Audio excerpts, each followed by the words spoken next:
اعوذ باللہ من الشیطان الرجیم بسم اللہ الرحمن الرحیم۔ شیعہ شناسی میں ہماری بات چلی اس سے پہلے کہ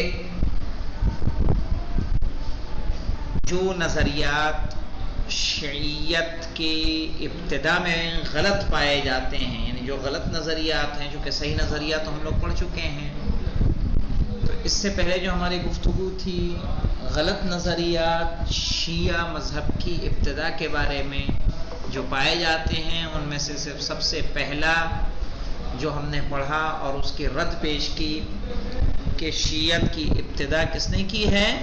عبداللہ ابن سبا نے کی ہے، اور وہاں پر ہم لوگوں نے تقریباً 6 دلیلوں کے ذریعے یہ ثابت کیا کہ نہیں، عبداللہ ابن سبا صحیح ہے، کوئی حقیقت پر مبنی داستان نہیں ہے بلکہ ایک افسانہ ہے، اور وہاں 6 ردود ہم نے پیش کی ہے۔ آج ہم لوگ بات کریں گے ایک دوسرا نظریہ جو یہ کہہ رہا ہے کہ شیعیت کی ابتدا امیر المؤمنین حضرت علی علیہ السلام کا دور حکومت، یعنی جب آپ سن 36 ہجری میں خلیفہ بظاہر خلیفہ معین ہوئے، تب جا کے شیعہ مذہب کی ابتدا ہوئی ہے۔ آئیے اس نظریے کی بھی تحقیق کرتے ہیں۔ کہنے بعض حضرات کے نزدیک تشیع کا آغاز مولائے کائنات حضرت علی علیہ السلام کی خلافت ظاہری کے دور میں ہوا، البتہ ان لوگوں کے درمیان بھی اختلاف ہے کہ کچھ قائل ہیں کہ شیعت کے آغاز کا تعلق جنگ جمل سے ہے، صحیح ہے کہ حضرت علی کی خلافت ظاہری کے دور میں ہوا، البتہ ان لوگوں کے درمیان بھی اختلاف ہے کہ کیا ابتدا سے ہوا یا جنگ جمل سے ہوا۔ کچھ لوگ مانتے ہیں کہ اس کی ابتدا کب سے ہے؟ جنگ جمل سے ہے، اور بعض حضرات نے جنگ صفین سے اس کا رشتہ جوڑا ہے۔ آئیے دیکھتے ہیں جو لوگ یہ کہتے ہیں کہ جنگ جمل سے ہے۔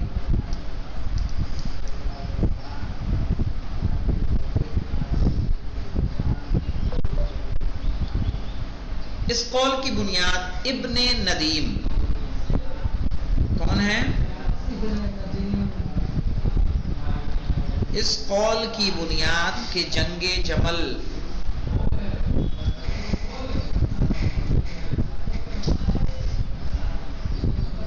سے شیعت کی ابتدا ہے، ابن ندیم نے اس قول کی بنیاد ابن ندیم کی عبارت ہے۔ ابن ندیم اپنی کتاب الفہرست میں محمد بن اسحاق سے نقل کرتے ہیں کہ جب طلحہ و زبیر نے قتل عثمان کا بدلہ لینے کے لیے حضرت علی علیہ السلام کی مخالفت کی، اور حضرت علی علیہ السلام بھی ان کے مقابلے میں آ گئے تاکہ ان کے سر حکم خدا کے سامنے خم کر دیں، تو آپ علیہ السلام کے پیرووں کو شیعہ کہا جانے لگا۔ خود حضرت علی علیہ السلام بھی اپنے طرفداروں کو اپنا شیعہ کہتے تھے، اور آپ علیہ السلام نے ہی شیعوں کو 4 اسما کے ذریعے تقسیم کیا تھا، صحیح ہے، 4 گروہ آپ نے بنائے تھے کہ میرے شیعہ 4 طرح کے ہیں۔ نمبر 1 اصفیاء، نمبر 2 اولیاء، نمبر 3 شرطۃ الخمیس، نمبر 4 اصحاب۔ 1 نمبر کے حاشیے پہ آ جائیے۔ مذکورہ نظریہ اور عبداللہ ابن سبا کے افسانے کے سلسلے میں مندرجہ ذیل کتب ملاحظہ فرمائیں۔ اصل الشیعہ و اصولها علامہ کاشف الغطا کی، علامہ امینی کی نظریۃ الامامہ فی علم الکلام، ٹھیک ہے، مرتضی عسکری، عبداللہ ابن سبا مرتضی عسکری، الشیعہ والتشیع شیخ جواد مغنیہ، بحوث فی الملل والنحل آیت اللہ جعفر سبحانی، نشأۃ التشیع سید طالب خراسان، الامام الصادق والمذاہب الاربعہ اسد حیدر، الشیعہ بین الاشاعرہ والمعتزلہ ہاشم معروف الحسینی، یعنی اتنے مؤلفین نے اس بات کو نقل کیا ہے۔ اب آئیے کہ مولا کائنات نے کیا کیا تھا، اپنے چاہنے والوں کو، اپنے شیعوں کو 4 ناموں سے یاد کیا۔ اس نظریے کا تجزیہ اور اس کو رد کرنے کے لیے چند نکات کا تذکرہ ضروری ہے۔ آئیے دیکھتے ہیں مولانا یہ کیسے اور کس طرح غلط ہے۔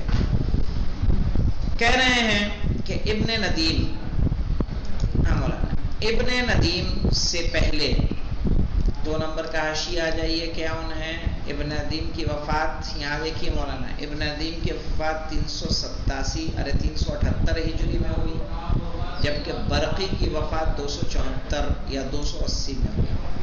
سمجھ لیں، ابن ندیم 378 میں، اور برقی جس سے انہوں نے لیا ہے وہ 280، 74 یا 80۔ آئیے دیکھتے ہیں۔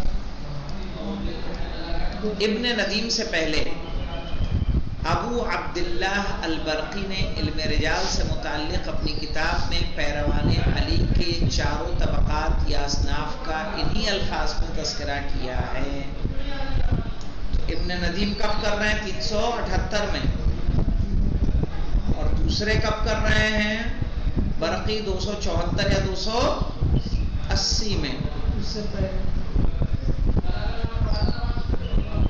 اب دیکھیں کہ انہی الفاظ میں تذکرہ کیا جن الفاظ میں ابن ندیم نے کیا ہے۔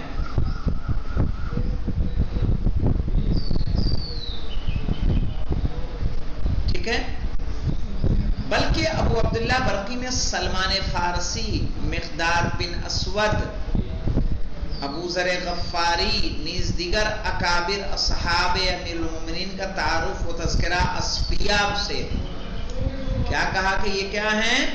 اصفیاء کے عنوان سے کیا ہے۔ اور چونکہ سلمان و ابو ذر کی وفات جنگ جمل سے قبل ہو چکی تھی، اس لیے کہا جا سکتا ہے کہ پیروان علی کے لیے شیعہ کی اصطلاح جنگ جمل سے پہلے رائج اور مشہور ہو چکی تھی۔ کس کا انتقال؟ پھر سے دیکھیں مولانا، یہ مہم ہے بات کہ ابو عبداللہ برقی نے صرف 4 گروہ نہیں بانٹے ہیں، بلکہ سلمان فارسی، مقداد بن اسود اور ابو ذر غفاری نیز دیگر اکابر اصحاب امیر المومنین کا تعارف و تذکرہ اصفیاء کے عنوان سے کیا ہے۔ صحیح ہے، اور چونکہ سلمان و ابو ذر کی وفات جنگ جمل سے قبل ہو چکی تھی، تو جب قبل ہو چکی تھی تو ان کو پہلے شیعہ کے نام سے جانا جاتا تھا کہ نہیں جانا جاتا تھا؟ تو پھر جنگ جمل کے بعد کیسے ہو سکتا ہے کہ جنگ جمل کیا پا رہی ہو؟ ابتدا قرار پا رہی ہو۔ صحیح ہے، تو چونکہ سلمان و ابو ذر کی وفات جنگ جمل سے قبل ہو چکی تھی، اس لیے کہا جا سکتا ہے کہ پیروان علی علیہ السلام کے لیے شیعہ کی اصطلاح جنگ جمل سے پہلے رائج اور مشہور و معروف ہو چکی تھی۔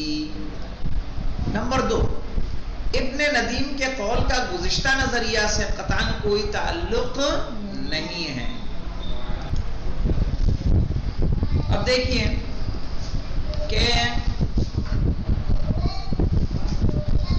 ابن ندیم کے قول کا گزشتہ نظریے سے قطعاً کوئی تعلق نہیں ہے۔ سابقہ نظریہ کے دلائل اور دیگر شواہد کے پیش نظر ابن ندیم کی بات ہرگز قابل قبول نہیں ہے۔ ہو سکتا ہے کہ ابن ندیم کا قول تحریف یا تغییر کا شکار ہو گیا ہو۔ صحیح ہے، پہلا کوئی تعلق اس لیے نہیں ہے کہ عبداللہ ابن برقی اس سے پہلے ذکر کر رہے ہیں کہ نہیں کر رہے ہیں؟ یہ 387 میں وفات پا رہے ہیں، 274 یا 280 میں وفات پا رہے ہیں۔ پہلے کون کا تذکرہ کرے گا؟ عبداللہ ابن برقی کریں گے۔ پھر کہہ رہے ہیں ممکن ہے کہ ابن ندیم نے بات نہ کہی ہو، بلکہ ان کی باتوں میں رد و بدل کیا گیا۔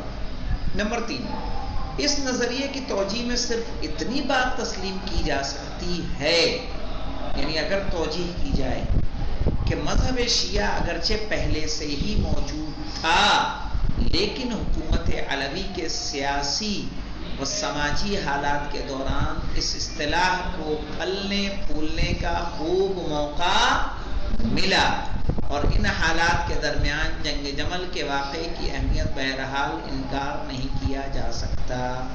صحیح ہے کہ وہاں یہ لوگ کھل کر سامنے آئے، ایک فرق پیدا ہوا، شیعت موجود تھی لیکن مزید کیا ہوئی؟ علی کے چاہنے والے مزید سامنے آئے اور آشکار ہوئے، ان کا کردار مزید آشکار ہوا کہ علی کے طرفدار کون ہیں اور دوسری جانب کے طرفدار کون لوگ ہیں۔ آئیے پہ دیکھیے جنگ صفین۔ حضرت علی علیہ السلام کی حکومت کے دوران تشیع کے آغاز کے سلسلے میں ایک قول جنگ صفین اور حکمیت سے تعلق رکھتا ہے۔ حکمیت کے واقعے کے بعد امیر علیہ السلام کے طرفدار دو حصوں میں تقسیم ہو گئے۔ ایک گروہ خوارج کا کہلایا جو صفین سے واپسی پر کوفے سے باہر ایک منزل پہلے، ٹھیک ہے، حرورہ نامی مقام پر ٹھہر گیا، اور دوسرا گروہ وہ تھا جو امیر علیہ السلام کے ہمراہ کوفے میں داخل ہوا۔ پھر اسی گروہ نے امام علیہ السلام کی خدمت میں پہنچ کر آپ کے ہاتھوں پر دوبارہ بیعت کی اور آپ کے دوستوں سے دوستی اور دشمنوں سے دشمنی کا عہد و پیمان کیا۔ ظاہر ہے جو لوگ آپ کے ساتھ کوفے کے اندر گئے اور جو دوبارہ جا کے آپ کی بیعت کی، صحیح ہے، آپ کے دوستوں سے دوستی اور دشمنوں سے دشمنی کا عہد و پیمان کیا، وہی لوگ کیا کہلائے؟ شیعہ کہلائے، اور باقی شیعہ نہیں کہلائے۔ اب یہاں دیکھیں، معروف مستشرق مونتگرمی واٹ اسی نظریے کے قائل ہیں۔ بظاہر اس نے بھی یہ نظریہ طبری کی عبارت سے اخذ کیا ہے۔ طبری کی عبارت یہ ہے، لما قدم علی الکوفۃ وفارقتہ الخوارج، کیسے پڑھیں گے؟ لما قدم علی، لما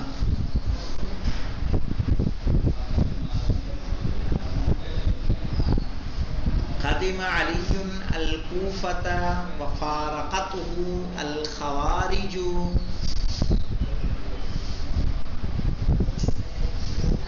وثبت الیہ الشیعۃ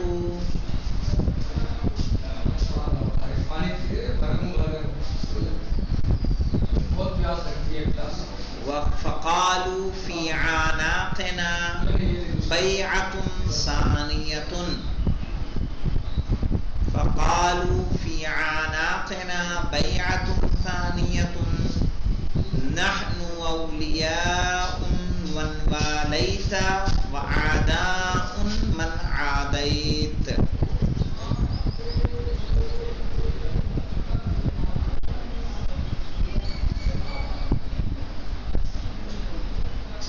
طبری کی عبارت میں موجود جملہ وثبت الیہ الشیعہ خود بتا رہا ہے کہ جنگ صفین میں مولا کائنات کی حمایت میں جنگ کرنے والے شیعہ کے نام سے مشہور تھے۔ دوسری بیعت تو محض سابقہ بیعت کو مستحکم کرنے کے لیے تھی۔ اگر وہ بیعت میں نہ ہوتے، علی کے چاہنے والے نہ ہوتے، تو علی کے ساتھ گئے ہوتے کوفے کے اندر؟ نہیں جاتے۔ کہا وہ پہلے سے شیعہ تھے، بعد میں کیا ہوا؟ صرف انہوں نے یہ بیعت کس لیے کی ہے؟ اس بیعت کو استحکام دینے کے لیے۔ اسی طرح طبری کی اس عبارت کا جو مطلب نکلتا ہے وہ بھی پہلے اور دوسرے نظریات کی تبیین و توجیح کے سلسلے میں پیش کیے جانے والے دلائل اور شواہد سے مکمل طور پر ہم آہنگ ہے۔ خلاصہ کلام یہ ہے کہ صفین کا واقعہ بھی جمل کے واقعے کے معنی تشیع کی تشہیر و ترویج اور شیعان علی کے بہتر تعارف میں مؤثر نہ کہ تشیع کا آغاز تھا۔ صحیح ہے کہ شہرت کا سبب تو بنا ہے واقع جنگ جمل اور جنگ صفین، صحیح ہے، شیعت کے لیے شہرت کا سبب بنا ہے، نہ کہ شیعت کی آغاز وہاں سے ہے۔